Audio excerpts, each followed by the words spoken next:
And we're rolling. Hey everyone, welcome to Functional Meatheads. I'm Mark DeSalvo. And I'm Froilan Sanchez. Pay attention. Yeah. Well, it's good to be back. We had a little week off because Functional Meatheads vacation happened. As you saw probably on the website, if you or on our iTunes feed, if you subscribe to us, I was posting prior episodes, and it was called like the Throwback Series. So Nice. yeah. So everyone has been, fed their proper amount of podcast from us. But now we're back with a current episode. I was in San Diego, if you were following any of our social media at all, which I kind of vowed to get better at after our Facebook snafu. Yeah. And yeah, so it was a good time out there. I visited the family and had a chance meeting with Steve Maxwell and got to work out. What?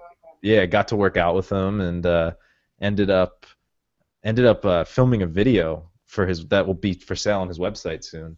Nice. That's going to be all on breathing and but special breathing exercises within exercises, and I don't know how much more I should say on that, but when it comes out, we'll talk more about it. And So you're gonna be an international superstar, yes, breathing superstar. breathing superstar, which is kind of fitting because like that's like all we ever tell people about. How many clients did you and I lose for years telling people you don't breathe right, and Yeah. Like, then why are we wasting my time with the breathing? Blah blah blah. right, and now that's like the reason we're um, talking to our idols, so to speak, is because Yeah. It'll be we it'll know be breathing. both. But they're gonna be gyms with just breathing. Yeah. Well, it's funny because there's a guy I've been working with a little bit, and him and I were talking about breathing, and he's a physical therapist, and he's just saying like how almost everyone that comes to see him, even if it's for unrelated issues, like it's one of the first things he'll check, and no one's breathing right, and But it's it's what's fun. It's even worse is some people have like like some people I know and you know as well were saying, oh well that's yogic breathing. You're not moving your rib cage and so that's wrong, and then versus this breathing wrong, and then I understand both sides, and I think they both have their form, but it even gets more complicated when you get into that. Like, oh, we're supposed to breathe like this, supposed to breathe like this, we're supposed to breathe like this. I kind of hate the misinformation that's out there, you know. oh yeah, absolutely, I agree. Yeah, it's I don't want to say, and one thing I kind of gathered after talking to Steve is that, you know, or I shouldn't say gathered. It was more just kind of like an epiphany of sorts that uh, I don't think there are certainly wrong ways to breathe, but it's all about what's applicable to you. You know, it's all context. You know, because a lot of what Steve and I did is going to deal with subjects that are relevant to grapplers, wrestlers, jiu-jitsu guys, but I think it's a good practice kind of for everyone because it kind of if you kind of watch it with a mindful eye, you can say to yourself, "Oh, I noticed that I do that a lot," or when I get stressed, I'm breathing like that, or when that type of. Uh, Yeah, the mindfulness aspect of it, but like the sport application is fascinating though. Like you're getting nervous before a race, you can just kind of you get nervous in the middle of a race, you get nervous in the middle of jiu-jitsu, you get nervous, you can figure these things out as you were talking about before. So it's a whole. I mean, I guarantee you we're gonna hear about in 5 years, like, oh, and the Lakers are breathing, like practicing their breathing, you know? right. Yeah. It's funny. I always kind of had this weird theory that the reason we get away from all of the really foundational things that are just uh, kind of what would you call it, like things like breathing and things like doing things with the proper form and Drinking things like enough these. water. Yeah, drinking enough water. Like the foundational stuff that we talk about a lot. Like one of my Yeah. theories as to why that went away is because you know and this kind of was reinforced a little bit when I was kind of swinging kettlebells around with Steve. Is I was thinking to myself, it's people. Some people are going to look at what at like a guy like me or you or Steve or anyone swinging a kettlebell or anyone who like they might want to emulate, let's say, and they'll be like, I need to swing kettlebells if I want to be like Steve or I want to be like Mark or I want to be like Froy, and they're not going to realize they're not going to know the actual reason that we were doing the swing in the first place. if that makes sense. Yeah. That we were trying to utilize a very specific breathing pattern. We were trying to do a very specific type of, or we were trying to work out a specific part of our body Yeah. um, that didn't have so much to do with just the kettlebell swing. It just happened to be a kettlebell swing, and I think that's like that fitness magazine mentality when people get caught up in like what they're doing, but not really realizing like the mind body connection. Like really, Steve and I could have been doing anything as long as we were doing the proper rep scheme and breathing pattern that was designed in the workout. But like an onlooker would never know that, you know. Yeah, they would just And see the kettlebell's cool, the kettlebell swing. Well, that's where the people don't see the breathing aspect of the, like, if they didn't, if Hickson didn't talk about the breathing, people wouldn't know, you know? right, absolutely. And So so it's like more of an aspect. yeah, and so my theory was more along the lines of that like people will see things that other people are doing and not and they kind of miss the point. Like they'll be looking for the sexy thing like oh, this dude's hanging up by his ankles and doing complete sit-ups from hanging upside down like 50 Cent or something. It's like, well, okay, but there might be another reason entirely that someone's doing that or No, I heard that. yeah, it's basically we got lost in in these weird progressions because we're always elevating. Like, oh, here's this iron thing with a handle that you swing really hard with your hips. Yeah. And it's like, Well, I think once people find out a way, if there's a shortcut, cheaper, faster way to get a six pack, people will always go that route. hmm And once you start using that line of thinking, pretty much all is lost, you know?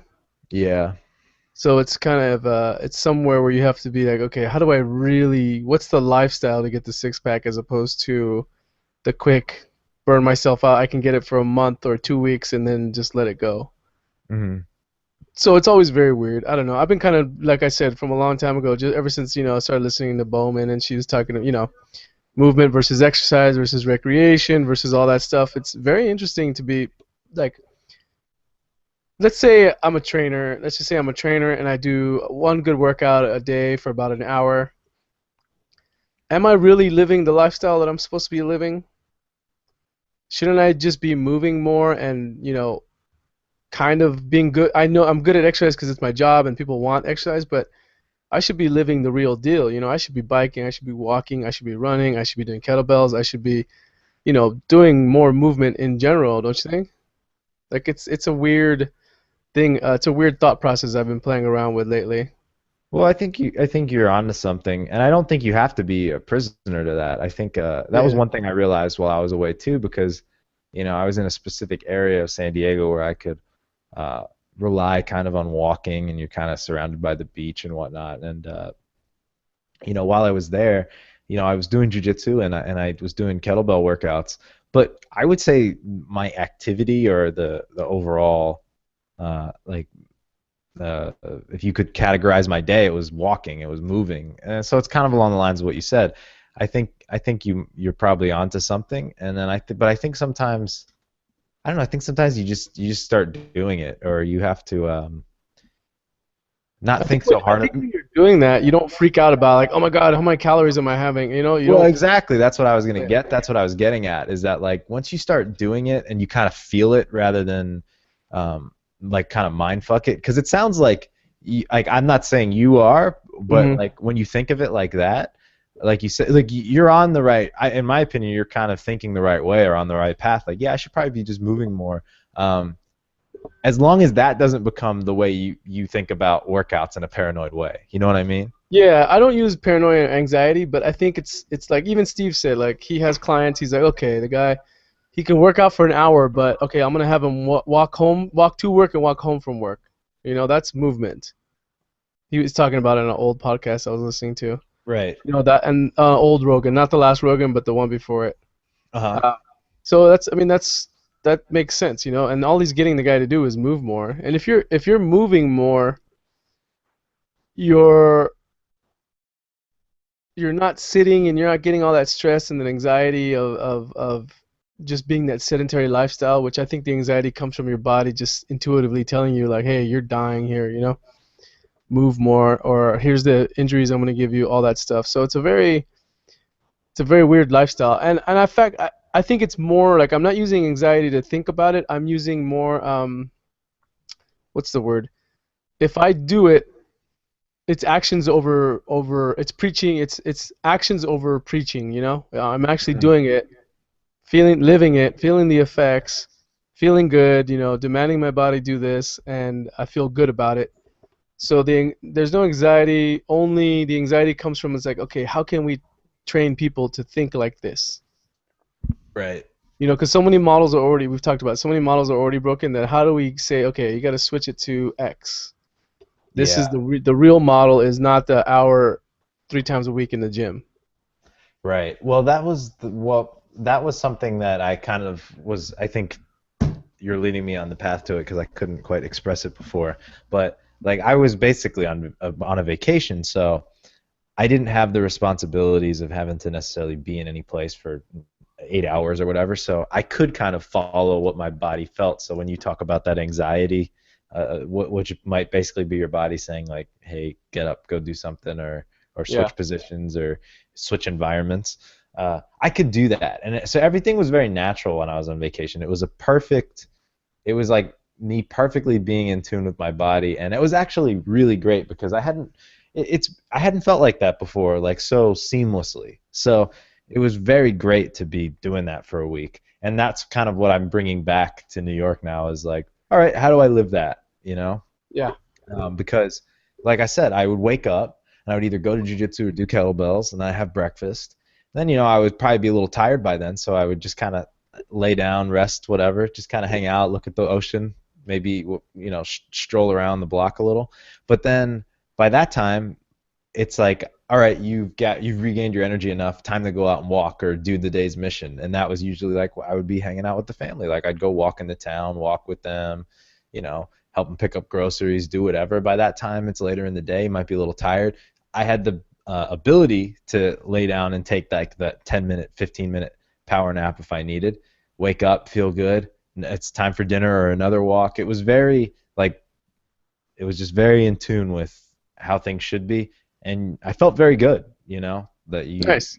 you you really feel like how you're supposed to feel. You don't get hung up on about how you look at all or like little things. Like the anxiety just wasn't there basically, and so that leads me to believe that um, yeah, it's definitely just time to move more. But I think people also have to be willing to not just fit movement in their life, but understand that they might have to reprioritize their health and movement above all else. So it's like work and everything else, and this might sound extreme to some, have to fit around that rather than the other way. Because then just walking more, it's just like going to the gym. It's like going to the gym wrongly, I should say. Yeah.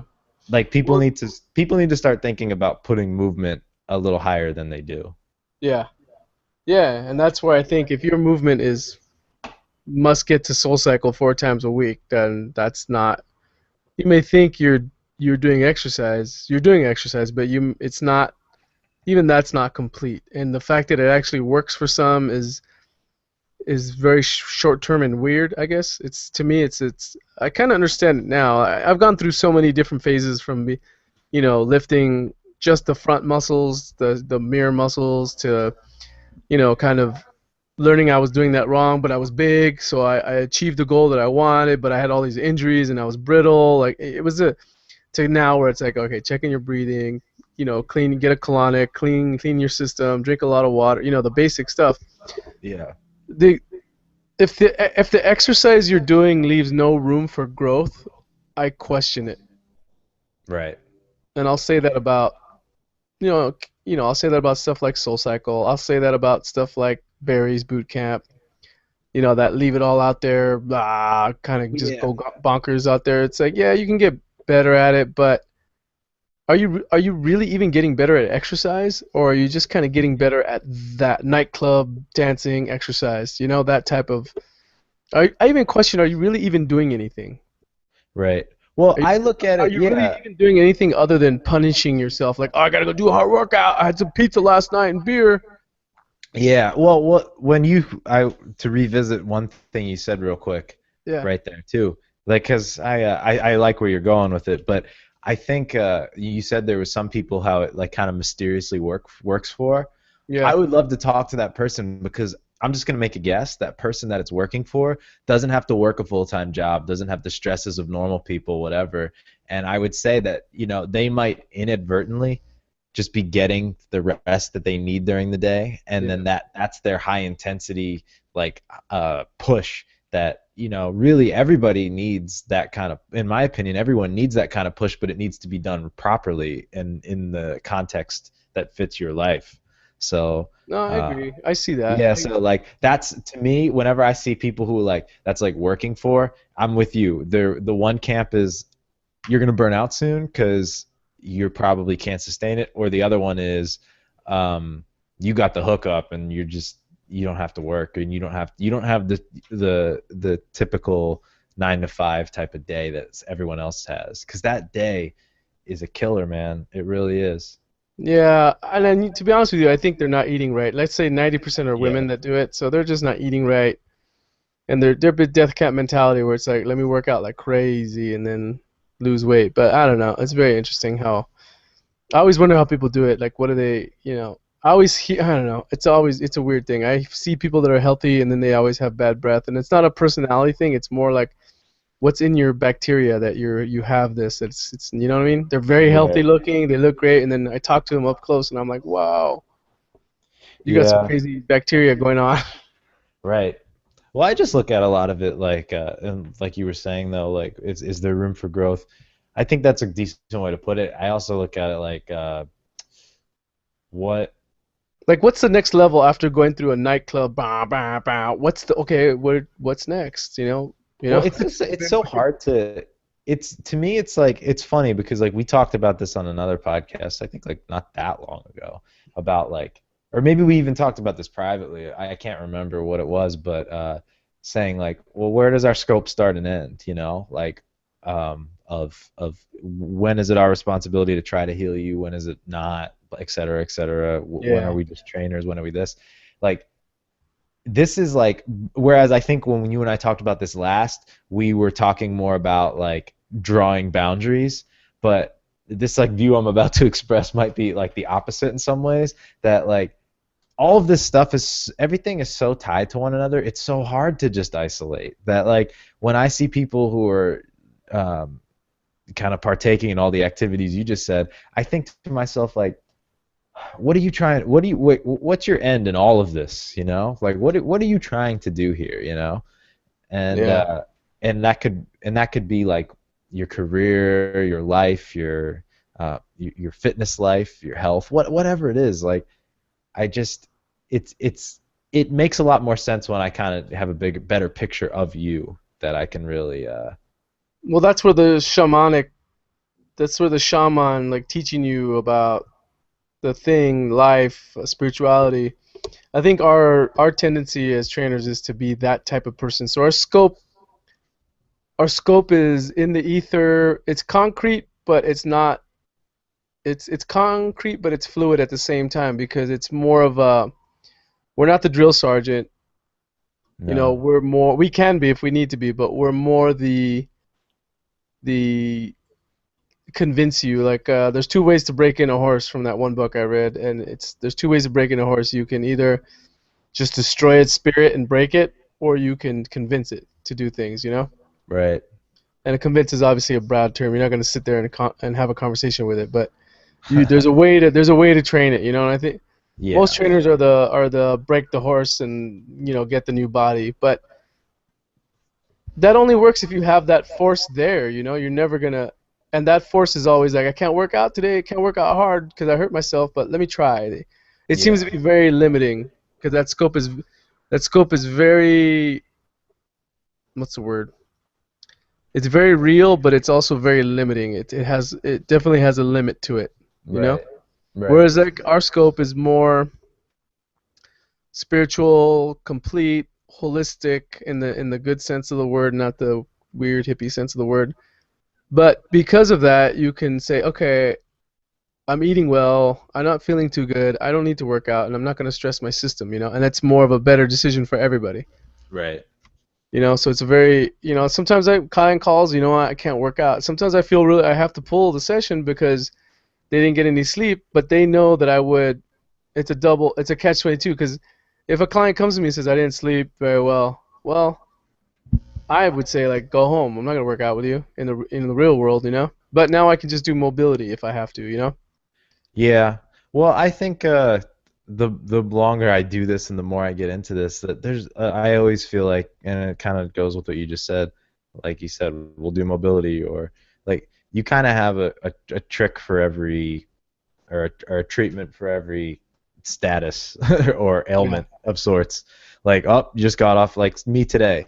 Like I've been working out and doing things every day, but it hasn't drained me at all. But I took a red eye last night, so today I'm just chilling. It's Yeah. but if I was coming to see you, or if I was coming to see me, I would do all of those yoga protocols that are for travel, like reacclimating, Yeah. or I would do some people say deadlifts too. Oh, Like I would do. did you get the Terrastyle and a jet lag one? Yeah, I saw that one. Yeah, I would do something like that. That's what I mean. Is like I wouldn't like. Whereas I think a few years ago I might have been more like you, like, oh man, I be a little more timid or send them home or whatever. But I think, and I never felt good about that. Like I thought I was doing the right thing, but I always had this weird feeling deep down, like, there's got to be something. Like this. There's a reason that they're here to me in the first place, and I hate to think that it's about fear. Yeah. And I think that it has more to do with like a genuine want of sorts, like to come in, like, because you form relationships with clients, whether people like to admit it or not, and you for some people you become part of their life, or they become part of yours, and others it's very mercenary, like it's just I'm here to work out and that's it. Um, but people in that ritual of coming to see you, even if it's not like weirdly cultish or spiritual at all, like it's more subconsciously spiritual, like because they're like, oh, I'm going to see Freud today because that's what Yeah. I do on Mondays, and it brings center to my week, even if it's not, it's less of what we do, it's more the ritual, and Yeah, well, that's very. if it becomes a what do you call it? A habit. It just becomes Yeah, part of your routine. and hopefully it's a healthy habit, and that, and that's good. You know that's good. That's what you would hope for, I suppose. But No, I understand. yeah. Yeah, I see So it. I see it in terms of it's a bigger picture thing, and it's interesting. Did anybody see you doing kettlebells on the beach? Make fun of you? no, I usually did it pretty early in the morning. It was only me and the surfers out there. What's pretty early? 8 o'clock. Well, for San Diegoans, yes, it was Yeah, I about was 8. gonna say. Yeah, but no one's on like 8 o'clock. You're. That's only surfers on the beach and people with dogs. Uh, Wow. this one surfer came up to me and he was like, "What are you doing?" And he was. I didn't know whether or not to be like, "Wow, this dude's burnt out," or feel really bad because I got like an ex-military vibe from him. Okay. And then I was thinking to myself, oh man, this, after I talked to him more and more, I was like, this guy might have PTSD, because like any question I asked, he gave me really veiled answers. Like they were just Wow. kind of weird. Like he would be like, "Where are you from?"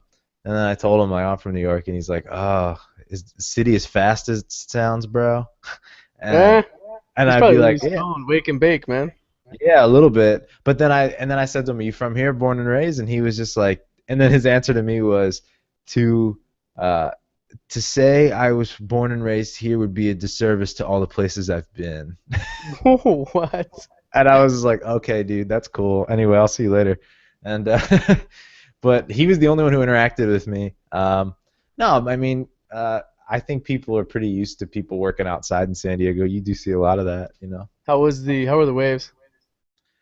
They were pretty. The water was beautiful. It wasn't quite like that riptide, but they were pretty intense. There was people surfing every morning. They were coming up Wow. close too, like just kind of. I have a barometer because I go to the same beach all the time, Mhm. and the different times of the day, like where the tide would hit, and it was coming up. Like they were pretty intense. I didn't go swimming in them at all. It was probably a little too cold for that, at least for me. But people were. I tell you, man, they have like the perfect weather out there because you could. it's sunny and beautiful, and you can walk around in a tank top and shorts, or you could wear sweatpants and a hoodie and be equally comfortable. It's like paradoxical. It's so strange out there. No, it's awesome. What are you talking about? Yeah, no, well, it's strange in like the best possible way. It's Yeah, just you could wear a hoodie and shorts and flip flops. yeah, or you could wear a fucking no shirt and shorts. No It was shirt. What? Oh, at yeah, the beach.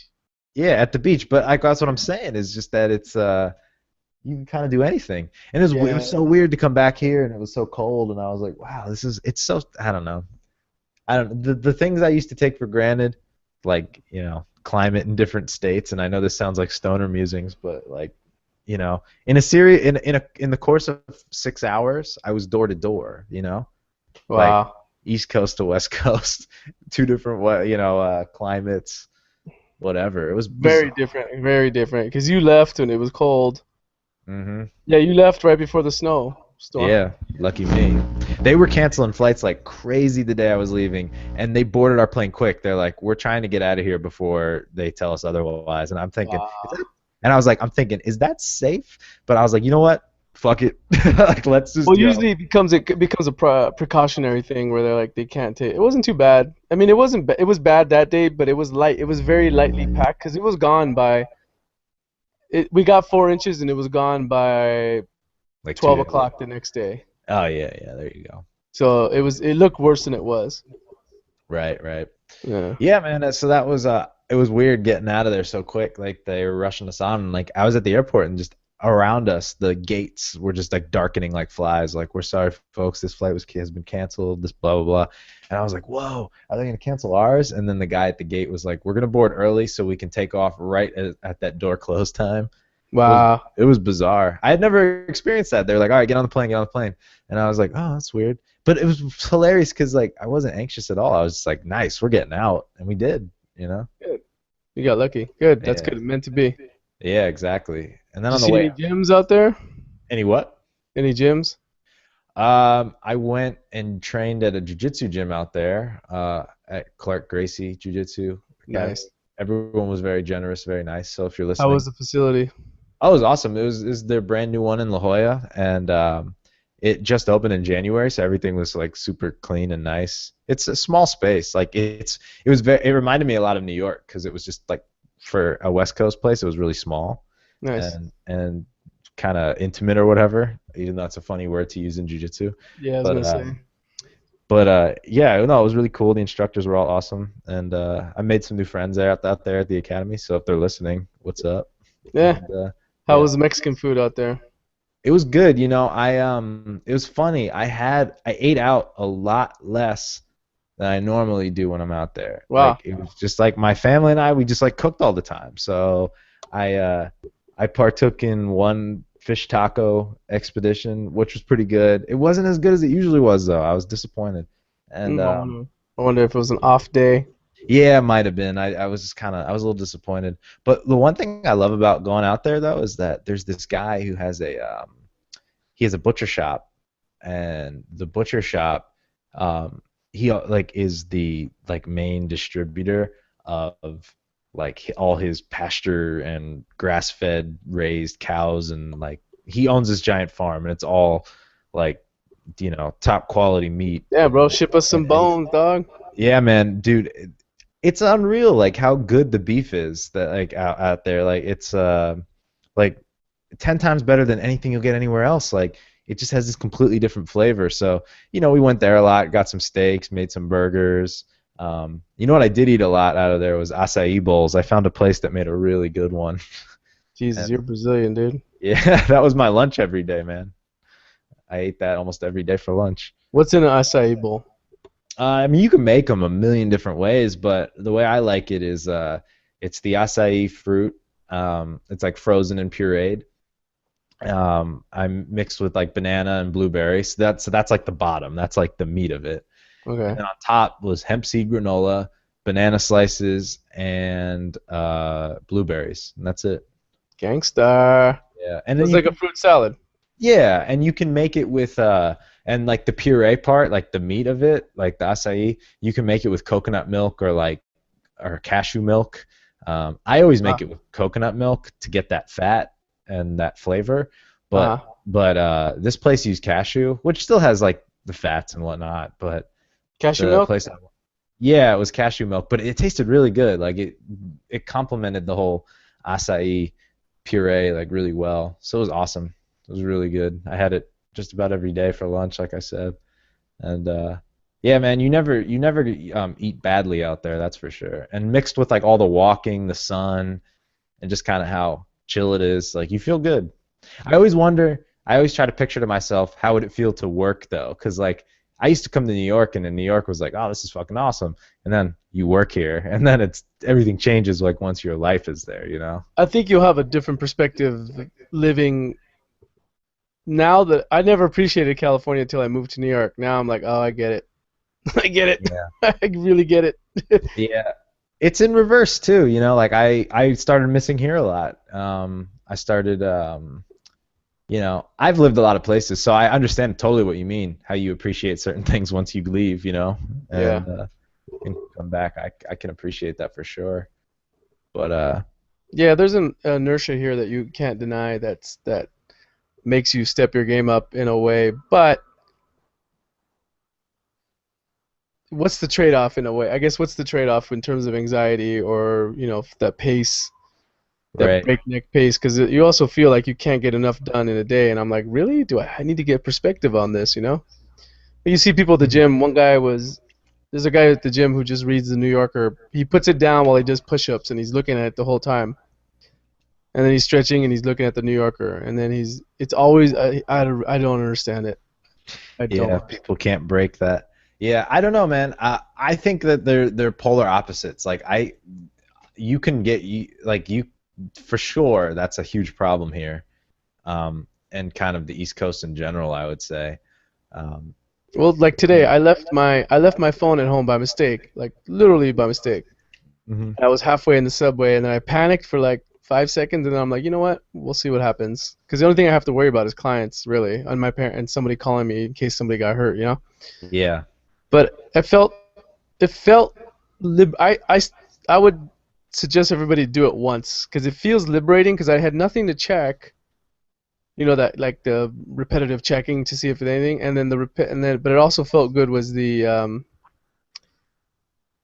repetitive checking wasn't there, but also I couldn't look up anything when I was bored, so I actually had to talk to people. yeah, So it wasn't too bad. And then I'm the kind of person that likes to look up something if somebody like Rogan like let me look it up. So that was missing, but it was nice not having a phone to be honest with you. yeah. I mean, I like that about vacation too. Yeah. I had some circumstances which I'm not at liberty to discuss, but that prevented me from completely detaching as I like to do in vacation. But you know, the there is something therapeutic to it. But then it's some people are in that position like I kind of was, where it was like you couldn't quite disconnect because like you'd be leaving a lot of other people hanging on the other end, which then means you should probably question what you're doing in the first place. So True, um, true. yeah, so like I totally can sympathize with people with that kind of thing. Um, but yeah, but to finish my thought, one thing I was gonna say is that like the I was kind of meditating on this one of my last days when I was out in California too. Was they're extremes. Like New York, like you said, is the extreme of like not feeling like you can get enough done in a day, and Yeah. then like I certainly feel like out there, at least in San Diego, it's like is the other extreme of like I'm not gonna get anything done in a week, that kind of thing. Well, Like because it's so nice, you just want to relax. Yeah. right, so like I feel like the environment is always going to is never going to be perfect. So you kind of have to like no matter where you are, you kind of have to read. Well, I think number one, you have to figure out what you're most comfortable with and like where you want to be, and then always remember like to not let the environment dictate you because you can go way too far in either direction, and that's not good. Well, just know what your natural pace is. I needed New Yeah. York at this time in my life to get certain things done, so I will always respect that. But it's also taught me a lot more about myself, and I'm like, okay, I'm probably more this pace, like Yeah. X Totally. pace. Yeah. And I do wonder, okay, if I move back to here, what will I learn? What will I take from what I learned? And I'm more confident in the fact that I like, okay, I know what I can do. You know, the potential's there in terms of workload, my style, everything, because this place teaches you a lot about yourself. So you can always take that and go back and be like, okay, I've got this in my toolbox now. Let's see what happens. And then I find Right. that the pace here dictates the pace for everybody. There, it's the same way too. So if you're a little bit chill on something in LA or California, people are gonna be a little bit chill on something too. Yeah. You know, one of the reasons I think one of the reasons I think you and I get along so well though is because like I'm basically an East Coast kid.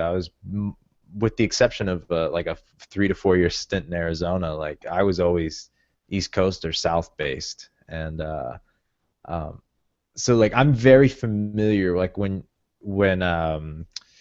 I'm very familiar with the energy, whether it be positive or negative, of the East Coast. So when you when someone like you who is an outsider comes in and like can like pick it out like that, I'm like, yeah, I've always noticed that, but a lot of people here don't like to acknowledge it, or if they do acknowledge it, they feel like that's the only way, and Yeah, everywhere else is just too slow.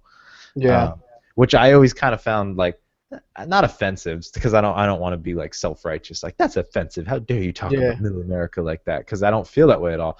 But like there is like to acknowledge that you're um, in a weird, unhealthy state at times, and then to trap yourself there and like just accept it is silly to me. yeah, And the funny thing about that is to me that's what gives the East Coast its character, but at the same time it's what makes it like so fucking obnoxious. well, because So the character became there's no more New Yorkers anymore, right? We know that, right? Everybody that Manhattan is not from Manhattan, right? They're not from no, here well, not in anymore. Manhattan. I mean, like there's definitely New Yorkers, but it's But they're not all what from the Bronx and the Queens now, and they become Bronx, Queens, deep in Brooklyn, yeah. yeah, they've become a caricature of themselves now, though, in a way.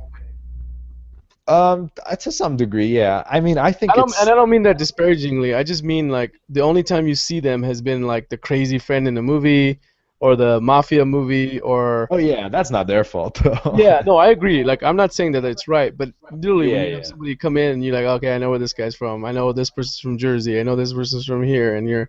Hmm. But my only interaction with them prior to moving here at the age of 37 was like, okay, that's the dude from a movie. Okay, stop. I always want to tell people stop talking like that. Come on, stop messing around.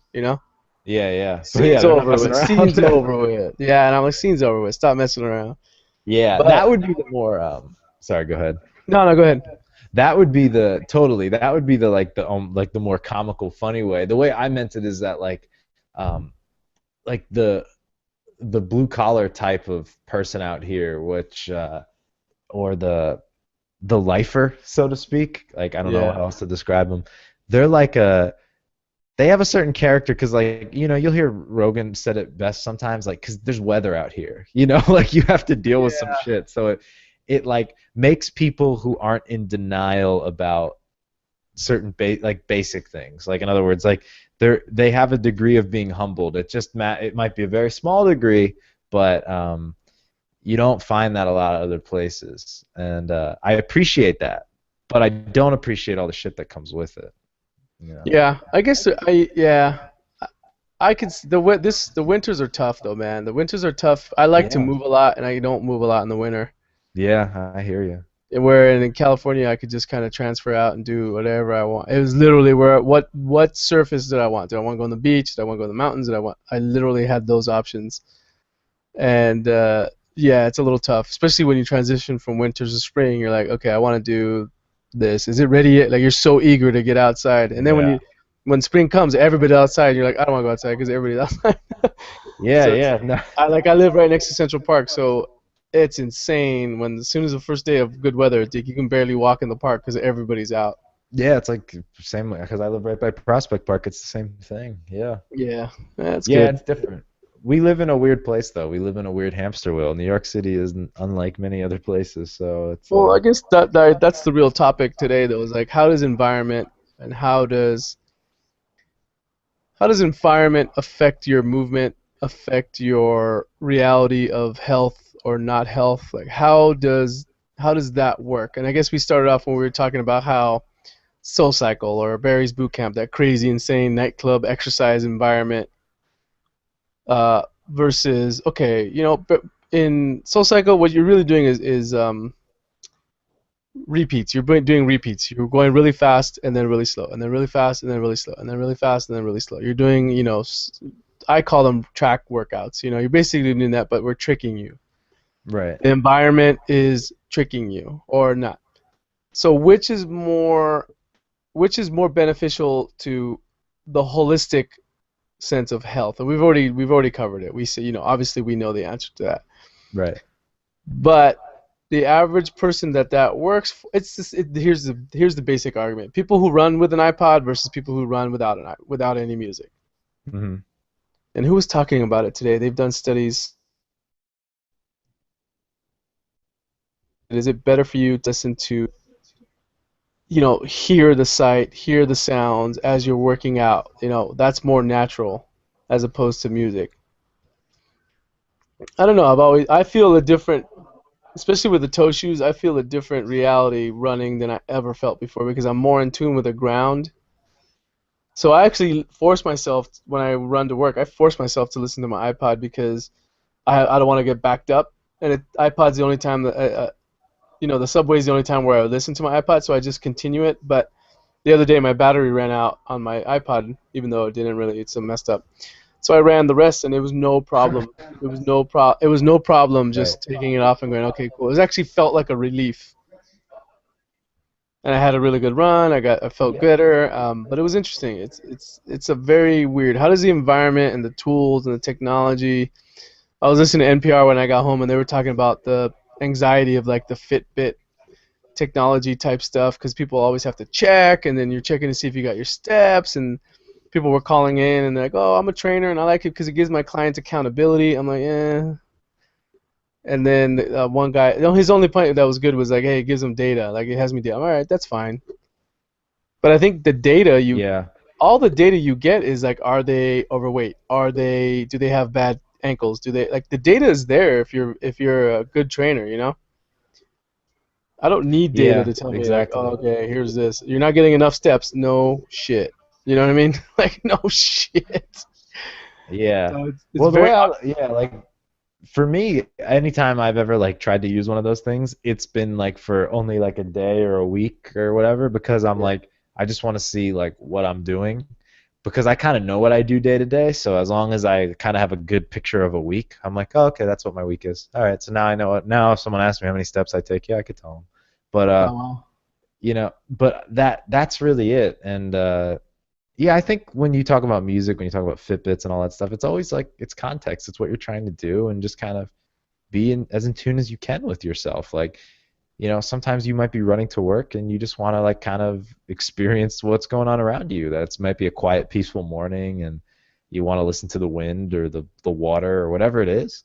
And then other Mhm. mornings you might need to pick me up. There's probably a distraction mechanism and a adrenal um, like numbing reaction that comes from listening to a certain type of music that you might need that morning or something. I don't know. Or you might need for that performance, I should say. I wouldn't Yeah. recommend it day to day. But yeah, I think you kind of have to just be more, like you said, and more or less just in tune with what you are looking for that day or what you need that day. Yeah. I don't like yeah, I try not to rail on these things, but it's very weird, especially now that we're, kind of getting into different modalities and walk like let's just walk to work. Okay, what do I need to walk to work? Just two eyes, 2 feet, whatever I need. And then you start Yeah. thinking about the backpack. I always have carry too much stuff, and I'm like, you know what? The reason I love running to work is because I just put what I need in a bag, and that's it. And it's very minimal.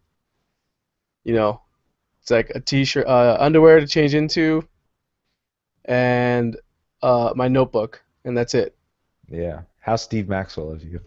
And I think Yeah, I there's literally, I used to, last year I carried my lunch. I had so much stuff in the backpack, but I really wasn't enjoying the run because I felt the containers of the food in my bag, and I'm like, this is ridiculous. hmm So I just said, okay, I love the fact, okay, what do I need? Okay, my phone, my wallet. change of underwear, blah blah blah. And that's it. And I feel so much better just running and not having to worry about it. I do have to take a little bit of a hit on eating out on some stuff, but I found some good options. That they opened up a new West Side Market, and they have some actually healthy options that I've found in their pre-made section. So Well, there you go, buddy. there you go, man. There you And the go. environment was good because I could go get some good food, so I'm not too worried about it. Sounds good. That's kind of that's it's funny like how we try to overly control things sometimes when you just kind of Yeah. let it be, it's because I'm going to Colorado for this combat sports clinic tomorrow morning, Uh-huh. and the first thing Which I'm is doing is oxymoron, by the yeah, right. I know. way. Combat sports. Yeah. Anyway, yeah. And I'm like the first thing I'm doing is looking like what's there to eat around the hotel? Like, is there anything healthy? And there's not, first of all. And then I'm like, okay, old Mark would have been flipping the F out. Like Yeah. now it's like, all right, uh, and I feel different parts of me. Like we were talking before the show. I was like, should I rent a car so I could drive somewhere, Yeah. or should I just, you know, like bare bones it, maybe intermittent fast it pretty hard for the next 3 days, and just order some real plain stuff at like Outback Steakhouse or something, or Yeah, I uh, mean, you can get away with any. You can modify. I just don't have my awesome eggs. I'll go get eggs at the deli. I'm like, is it really gonna kill me to have soy for 1 day a week? The eggs. It's not gonna kill me. yeah, no, that's kind of how I feel too. And That it's was better than eating the bacon, egg, and cheese that I would normally get. So I just got the eggs and potatoes. I'm like, this is not bad. yeah. And I think at certain times your body just like my body just wants fuel at that point. It's gonna use it all. Bless you. So if it's not the highest quality, it's fine. Thank you. So Mhm. it's fine for now. It's Yeah, probably worse. It's probably worse for me to stress out about the soy in my eggs versus just having the eggs and shutting up. yeah. Well, I made that decision a long time ago that I was gonna settle for deli eggs because it lets me go to jujitsu. I'm like, all right, Yeah. whatever. You know, Yeah. it's Nah, I got you. not like I'm getting bacon, egg, and cheese and all that Well, stuff. that's the break where the environment. So one thing that trumps the environment is your mindset. You know, Very much so. like I've taken care of my microbiome so well the last few months that stuff doesn't bother me like it used to. I put in a different. I really believe in putting in different types of bacteria now. So now I not only do I do the biocult, I do sauerkraut, and I also do drinkable Finnish type yogurt that's very good too. So I've noticed a big difference by diversifying Hmm. my probiotics. So it's very interesting how you put together the whole recipe of like, okay, so now certain things don't kill me. I Very would weird. hope So not. always, yeah, yeah, no, not literally, but like I'll Yeah, eat yeah. something and I have to fall asleep. Now I'm like, okay, that doesn't bother me anymore. Right. So it's a very weird experiment. So mindset and reality are two things that are weird things we have to grasp ourselves about because they're very influential, obviously, but one can they play off of each other. And I know that sounds like I'm saying something very obvious, but the mindset really determines a lot. Like you said, are you gonna control the hell out of this trip, or are you gonna go enjoy yourself and do what you're there to do and do the best you can? Or is the trip ruined because there's not a Whole Foods a block away? Yeah, yeah, exactly. And that's how I was when on my run. I'm like, if I can't take my eggs and my vegetables, I can't do the run. It's too much. I was like, this is ridiculous. What do I need to get there? X, Y. All right, dude, I'm done. I'm there. You know? Right. Exactly. Yeah. And that's gosh, the relief that comes from that is worth more than your grass-fed eggs. Yeah. Well, I'll tell people like less is more. It's an old statement, but I find that it's better. Yeah, we get rid of the escalation accumulation mindset. Yeah, and that's really like even Maxwell said. Most people he finds that are overweight, they have a issue with like accumulating things. They want wealth, they want toys, they want this, they want that. How does that not translate to your mind and your body? Absolutely. So think about Absolutely. it, peoples. Think about it. Our musings today were very, very much in the ether, but I think if you really think about these things in terms of your life, you'll put a better perspective on what am I doing for workouts? So, why am I doing these workouts? What kind of music do they play in these workouts? What can I do if I do 3 months of these workouts? What's next? Do I even have a what's next? Yeah, yeah, absolutely. Who knows? He knows. Who knows? But don't plan too much. It's more fun. But yeah, anyway, it was good to be back. It's good to be back talking to you, and good to be back Yes. talking to everybody else. You'll probably hear this. This will probably go up tomorrow or tonight, maybe even. Uh, there is a podcast to follow. Froy will know which one I'm talking about. It was a great podcast. We were recording in person, but the computer crashed. So Uh, yeah, we let's not lost. revisit. Let's not revisit Yeah, that. well, it hasn't been posted yet. I haven't figured out how to edit it, how I Ah, want it yet. So that might come to you early next week, or you'll hear a brand new episode from us on Tuesday. But otherwise, um, you know where to find us: functionalmeatheads.com. Find us on Facebook and Twitter. Twitter's @funmeatheads. And you can email us at functionalmeatheads@gmail.com if you have any questions, or hit us up on any of those mediums. And Froy always posts some cool articles on the Functional Meatheads Twitter. the Twitter. Yeah, and look out for that cool Steve Maxwell video that I'll be in. Yours truly. Nice. And Nice. yeah, I'm sure we'll talk about that. But anyway, enjoy everyone. Have a great weekend and a rest of the weekend, then weekend. And we'll check you on the flip. Have a nice life, people. Watch Yeah, regular show. that's so morbid, especially since I'm going for airplanes this week. That's my new sign off. That's my new sign off. Have a nice life. Yeah. Anyway, it is time for our non-woo off and just a good old woo. Woo, And watch the regular show. woo, woo.